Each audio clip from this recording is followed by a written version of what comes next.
Hello learners, welcome to this session on the evolution and concept of extension education. I'm sure all of you are familiar with the term extension. Extension is basically an applied science that combines adult education and non-formal education to improve the standards of living of the poor and the marginalized. We all are also familiar that India's survival depends upon the welfare of its villages. Extension education has been used as a mode for development practices in rural construction and rural reconstruction. In our session today, we'll be learning about evolution and concept of extension education, given the importance it holds because of the widening scope that exists for extension education today. Now, extension education in contemporary times has diversified to different sectors of development such as health, education, improvement in entrepreneurship, farming practices, and not just agricultural extension. Let us now look at the objectives of our session today. The primary objective is to understand the evolution of extension. We go on to discuss the history of extension activities and the genesis of extension education in India. We shall also learn to highlight the different types of extension education and thereupon come up to understanding the concept and philosophy of extension education. Now, what is the significance of evolution of extension? A brief overview will be discussed here. We need to understand that the importance of extension education exists with a historical significance. The concept of university extension evolved in Trinity College, Cambridge in England by James Stewart, father of university extension. Extension lectures were adopted in the system by University of Cambridge in 1873 and Oxford in 1878. Looking at the influence it had in the United Kingdom, similar activities started in USA and out-of-college lectures started happening by 1890s. Then, with the establishment of land-grant colleges in USA in 1887, efforts in promoting extension work got initiated and extension became a frontier for leveraging innovations and technology. So you can see that the significance of extension stands from those times where we talk about leveraging innovations and technology and in the integration of the development process. Now, the history of extension activities in India. Pre-independence, rural development was mostly undertaken by some salient projects started by the Daniel Hamilton Scheme for Rural Reconstruction, which started by the idea of creating a model village in the Sundarban area of West Bengal on cooperative principles. Then we had the very famous milestone Sevagram approach started by Mahatma Gandhi in 1920. His approach was that of a social reform and economic independence nature which had to be instilled amongst people. It covered an 18-point program of promotion of village industries, basic and adult education, rural sanitation, upliftment of women, health and hygiene, and much more. This was a very famous experiment called the Sevagram approach by Mahatma Gandhi. Another salient attempt was the Gurgaon attempt by F.L. Bryan in 1920, the Sriniketan work which was started by Rabindranath Tagore in 1921, the Marthandam project of Kerala by Dr. Spencer Hatch in 1921. We had the very famous Indian Village Service in 1945, the Firka Development Scheme of Madras state in 1946, and thereupon a lot of other projects for rural reconstruction were taken over through the Etawah pilot project in 1947, the Nilokheri experiment in Haryana in 1948, the rural reconstruction work by Christian missions across India, Servants of India Society in Pune, Adarsh Seva Sangh in Pori, Gwalior, and the Sarvodaya program. There were many other such minor projects that were taken up in India during the pre-independence era for rural development. So we can really understand by now that India, being largely rural in nature, is truly focused on the welfare of the rural population and their development, because that is where India's economic and social survival lies. Further, going on to the history of extension activities in India, I'd like to highlight here that in 1949, the Constitution of India pledged to the people social, economic, and political justice, liberty of thought, belief, faith and worship, equality of status and opportunity, and to promote among them all fraternity, assuring the dignity of the individual and the unity of the nation. So you can understand the salience of social welfare and development that was underlined in the Constitution of India way back then. The main aim was to create a welfare state. This created a need for community development. Organized extension services thereupon began with the initiation of the community development projects in 1952 on the birthday of Mahatma Gandhi, and later on the training and visit system were implemented in an organized way, focusing on a single line of command. So, what is the genesis of extension education as a discipline in India? I'd like to discuss a little about that over here. We should be definitely informed about how extension education started in the curriculum in different universities across India. What is the history of that? So the undergraduate program started in 1950 in the College of Agriculture, Calcutta University, and the first postgraduate program was launched in Bihar Agricultural College, Sabor, in 1955. Another PG program started in the College of Agriculture in Nagpur in 1958. So you can understand how the significance of extension, which was underlined through the various projects during the pre-independence era, and then thereupon through the community development projects which were initiated in 1952, how this brought about a change and a revolution by incorporating extension education in the curriculum across various universities in India. Then the most salient development was the Department of Agricultural Extension, which was established at the Indian Agricultural Institute, Indian Agricultural Research Institute, IARI, New Delhi, with assistance from the Ford Foundation and of course Dr. J. Paul Legans, a landmark in the extension education's history. This happened from 1960 to 61, and a PhD program, the first of its kind, was introduced by the Indian Agricultural Research Institute in 1961. So this revolutionized the field of extension education in India, as you can see. Then the master's degree program in agricultural extension and a PhD program in extension education was launched by the Punjab Agricultural University in 1961 too. Now, the extension education field became so popular that extension work started happening significantly in many countries across the world. Today we can see the presence of extension work happening in countries like the USA, China, the Philippines, Vietnam, Japan, Thailand, Brazil, and many such developing countries.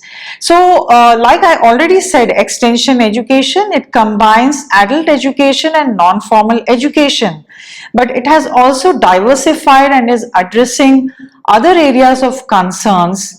And today extension has different nomenclatures based upon the areas of concern it addresses, such as agricultural extension, which adheres to agricultural practices, practices of the farming community, and how to revolutionize agriculture.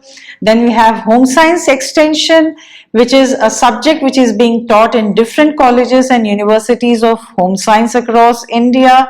In different colleges, the Lady Irwin College, the MS University, Baroda, the SNDT Women's University, and many such universities are promoting and coming up with new and significant areas and different verticals in home science extension even as we speak today. Then we have the veterinary and animal husbandry extension, which focuses more on animal welfare. We have the agricultural engineering extension, more to do with leveraging of technology in agriculture. Then we have industry extension. So many other types of extension education are evolving today. We have extension for nutrition, we have extension for child development, and many such areas that are coming up in a big way. So what is extension education? What does the concept hold for us? From my discussion so far, you must have understood that extension education is more of a welfare-oriented discipline. It combines the practices of adult education and non-formal education, which I just highlighted.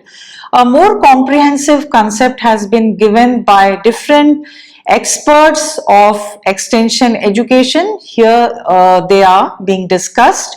Extension education is an applied science consisting of contents derived from researches, accumulated field experiences, and the relevant principles drawn from behavioral sciences, synthesized with useful technology in a body of philosophy, principles, contents, and methods focused on the problems of out-of-school education for adults and youths. So you can make out from this definition by Legans that extension is basically, first of all, an applied science, and it derives from researches, that is, it draws from different scientific disciplines. We draw experiences from the field, from behavioral sciences. Also, at the same time, the concept of extension education is synthesized with useful technology. So the importance of technology has been underlined way back then, since the 1960s, when extension education came up as a field of discipline to be learnt in universities.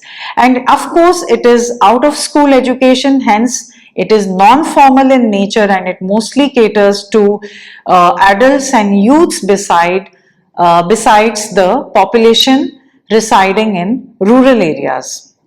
Now coming to the next definition of extension education, it is a more comprehensive and brief definition given by Ensminger, who says that extension is an education and its purpose is to change the attitude and practices of the people with whom the work is done. So here definitely it's been highlighted that extension is a form of education. We need to understand the deeper meaning behind this. What does this imply? Extension is an education means that it is meant to bring about a change in the behavior and practices of people. It only happens through education. And then, of course, these people are the part of the work. They are participating in the activities for their own development and for the improvement in their standard of living. The next definition given by Dahama, extension education is defined as an educational process to provide knowledge to the rural people about the improved practices in a convincing manner and to help them to take decisions within their specific local conditions. So again here, a major highlight of this definition is that it is again an educational process because it brings about a change in the knowledge levels of the people, and they are more informed about practices. Their practices start improving, which convinces them to take decisions for their own welfare based upon the existing local conditions and resources in which they operate. Then we come to another definition which says that extension education is a science. Like I already said, that it draws from various sciences, from different aspects of research, different disciplines, different social sciences, different allied sciences, and so on. So extension education is a science which deals with various strategies of change in the behavioral patterns of human beings through technological and scientific innovations for the improvement of their standard of living. So we better understand this over here, that a lot of emphasis is being given on technological and scientific innovations, because if a change has to come in the standard of living of people, then it has to come majorly through technological and scientific innovations. Now, let us move on to the philosophy of extension education. From the definitions of extension education which you saw so far, you must have understood that extension is an educational process and it brings about changes in the attitudes, knowledge and skills of people for their own betterment. One philosophy which is given by Ensminger is as follows. Extension is an educational process. It changes the attitudes, knowledge and skills of people. It teaches people what to want and ways to satisfy their wants. Working with men, women, young people, boys and girls to answer their needs and wants. So this is a more elaborate description which signifies the philosophy of extension education. You come to know what extension education actually is by understanding this philosophy. It is helping people to help themselves. You as an extension worker will not do anything for them, but you will support them, you will guide them, you will train them to help themselves. People learn by doing, and seeing is believing. That is a famous adage of extension education, which you'll also learn in the principles of extension education in the next session. It is working together to expand the welfare and happiness of people, working in harmony with the culture of people. It's the development of individuals, their leaders, their society, the nation, and their world as a whole. This signifies that extension is definitely a two-way channel, and it is a continuous educational process because development doesn't stop. Hence, extension education will be an ongoing process. Now, moving on to the next philosophy of extension education, which was given by Dahama. Extension education is based on self-help, like I just highlighted some time back. You cannot, as an extension worker, be doing things for people. People need to be trained or supported to bring about a change within themselves. So they definitely have to get into the mode of self-help. So extension is based on the philosophy of self-help. People are the greatest resources. It is a cooperative effort. One person cannot achieve development of the entire community. So hence, there has to be a lot of cooperation and participation. Has its foundation in democracy because extension starts from the grassroots. It does not follow a top-down or a bureaucratic or a hierarchical approach. It involves a two-way channel of knowledge and experience. It creates interest by seeing and doing. So voluntary cooperative participation in programs is an integral aspect of extension education. Without voluntary cooperative participation, extension would be a zero. All the efforts would go in vain. This we'll also discuss in the principles of extension education in the next session. Persuasion and education of people. People get educated through persuasion, by developing interest, by building interest in them, by creating a need amongst them. So persuasion and education are the inherent aspects of extension education. It's a very strong philosophy here. The programs are based on people's attitudes and values. Once a change in attitude comes within an individual or the group of people or the entire community, then there is a positive change, and hence the programs which are run by the people, which are practiced by the people, which are achieved by the people are based on their own attitudes and values. Hence extension is a never ending process. It is unstoppable. Now, a brief look at what extension education process is like. This was given by Legans, and it's a very famous process which you'll find in a lot of textbooks. This is just to breeze through this process. We start with a situation where we do a situation analysis of the community where you want to start your extension education process.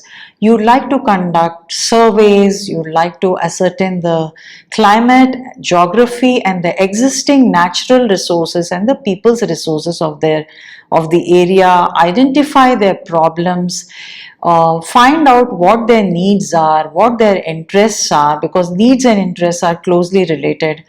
Do a research of that area, conduct need assessment surveys through participatory research, appraisals, and other research practices.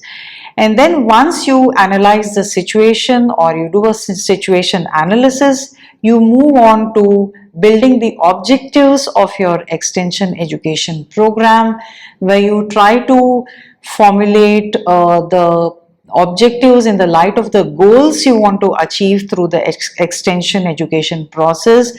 The objectives will be defined by you based upon the problems and needs of the community and the existing resources over there, human and non-human.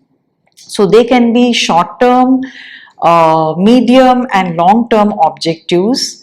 You move on then to start teaching as in you start disseminating information to the communities. You start explaining to them why increase in knowledge or enhancement of skills is required for a particular activity. You start teaching them the use of a particular technology, or you try to transfer skills. You get experts for this, trained specialists for teaching if required, or you as an extension worker or a change agent would like to bring this a change through your own teaching process. Then you come down to the evaluation part, where you try to assess whether the objectives which you had set out to achieve have been achieved or not. You'll try to find out whether the activities which the people are doing for their own improvement and changes in attitudes and behavior for the betterment of their living is what you have been,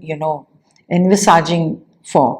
So evaluation could be short-term evaluation, which could be happening during the process of extension work, or it will also lead to summative evaluation towards the end of the extension education program.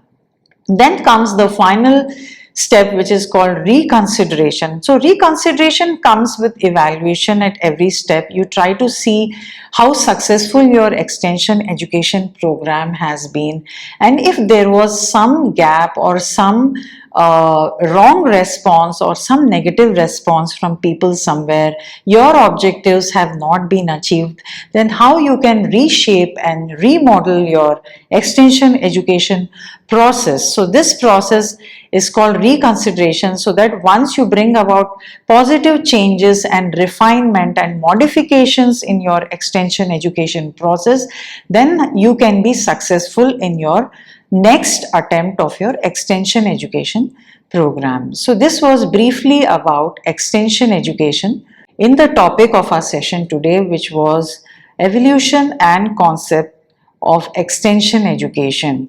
We can very appropriately state here that extension education is a behavioral science following a continuous, persuasive, and discriminating educational process. It aims at affecting the behavioral components of people in a desirable direction through conviction, communication, and diffusion by its proven methods, principles, and philosophies, resulting in learning involvement of both the client and change agent systems. So you can see that the change agents also face changes and they also change or adapt to the needs of the people in the communities. So with this, I'd like to end my session and I'd like you to do a small activity so that you can reinforce your learning about the evolution and concept of extension education. You may look at the different definitions of extension education in textbooks and derive a lot of